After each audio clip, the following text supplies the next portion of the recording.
OnePlus 5 is currently the most affordable flagship. Yes, OnePlus is no more a budget device, but it is still very much affordable when compared to Samsung or iPhone. So like the one before, we have got our hands on OnePlus 5, and here is everything we felt in the 1 month of usage.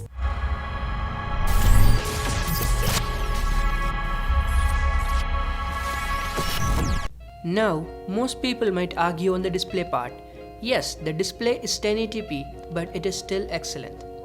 Not super cool like Samsung S8 screen, but it is still very bright, vivid, and color reproduction on this is also great. Yes, no infinity display kind of a thing in there, but bezel-less are still very thin and curved, which feels great in the hands.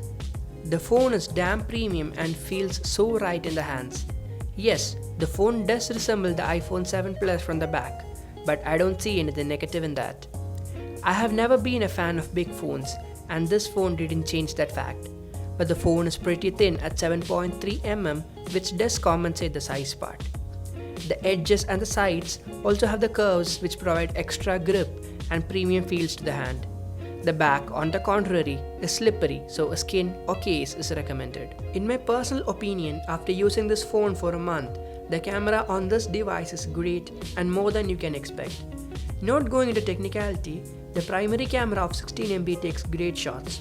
The shots are wide, quick, and the colors and shadows seems to be on point. Thanks to Snapdragon 835, the phone takes HDR pictures in a flash. It is one of the fastest HDR shooters I have come across in the recent past. Talking about the secondary 20MP camera, which essentially takes those portrait shots, is great when sufficient light is present, but struggles a little bit in low light conditions. On the other hand, the 16MP front camera is by far the best front shooter found and sits side by side with the iPhone 7 Plus, and even better in some cases.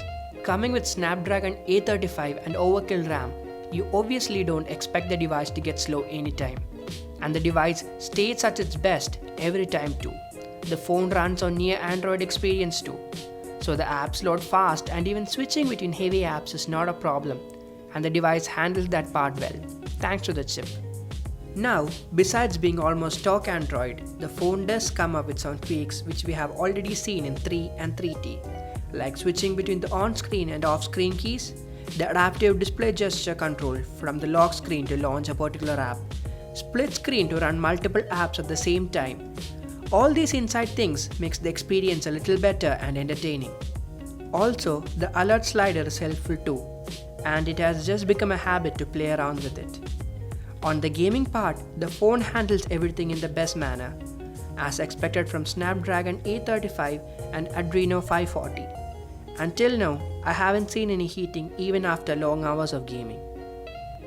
Talking about the long hours, the battery on this phone, the 3300 mAh, is not so much that can last you a day.